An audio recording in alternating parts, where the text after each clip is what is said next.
Hai, kami dari kelompok 4. Perkenalkan, nama saya Wijaya, absen 10. Saya Trisna Jenuraina, absen 34. Saya Nasopja Anjali, absen 24. Saya Vitari Bersani, absen 20. Saya Alicia Ratu Anissa, absen 5. Saya Vanessa Del Gabriela, absen 35. Saya Farhan Sabila, absen 11. Saya Isyana Brazara, absen 15.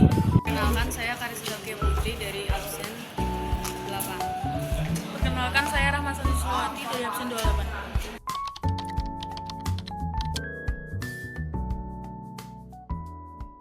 Masuknya agama dan kebudayaan Hindu dan Buddha di Indonesia.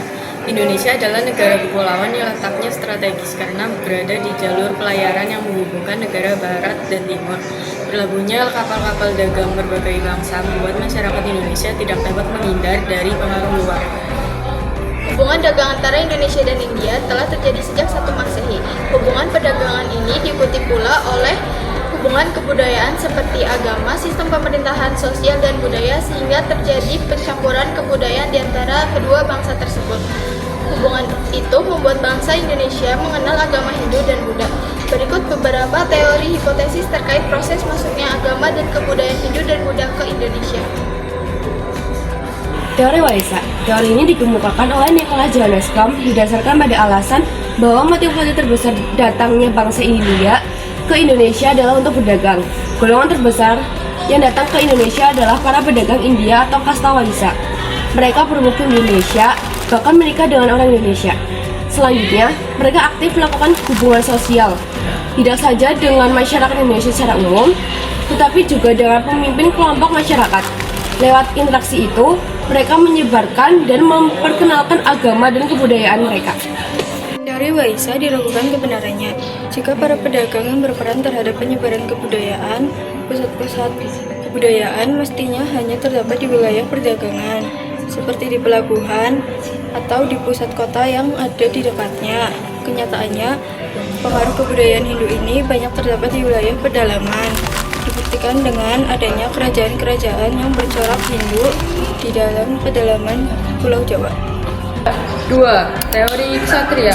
Menurut teori yang dikemukakan FDK Krus dan J.L. Mans ini, pada masa lampau di India sering terjadi perang antar golongan. Para prajurit yang kalah atau jenuh menghadapi perang lantas pergi meninggalkan India. Rupanya di antara mereka ada pula yang sampai ke wilayah Indonesia. Mereka inilah yang kemudian berusaha mendirikan koloni-koloni baru sebagai tempat tinggalnya. Di tempat itu pula terjadi proses penyebaran agama dan budaya Hindu.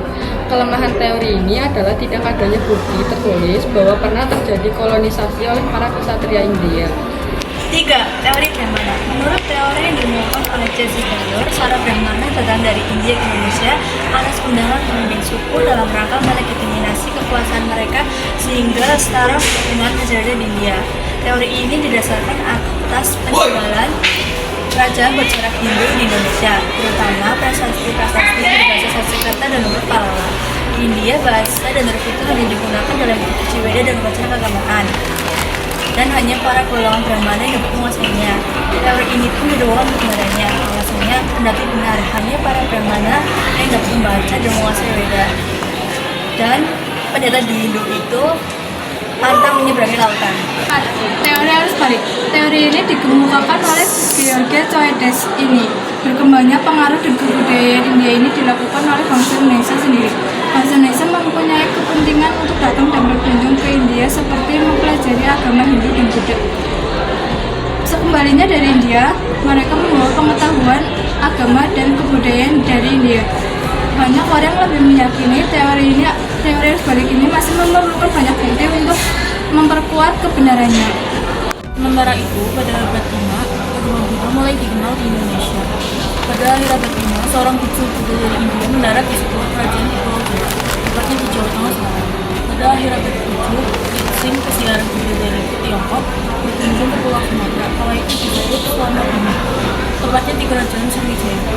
Ia menemukan bahwa ajaran Buddha diterima luas oleh rakyat, dengan Sriwijaya sebagai pusat penting pembelajaran ajaran Buddha. Pada pertengahan abad 8, Jawa Tengah berada di bawah kekuasaan raja-raja dinasti Sailendra yang merupakan penganut Buddha. Mereka membangun berbagai monumen budaya di Jawa seperti Candi Borobudur, dibangun awal abad 9.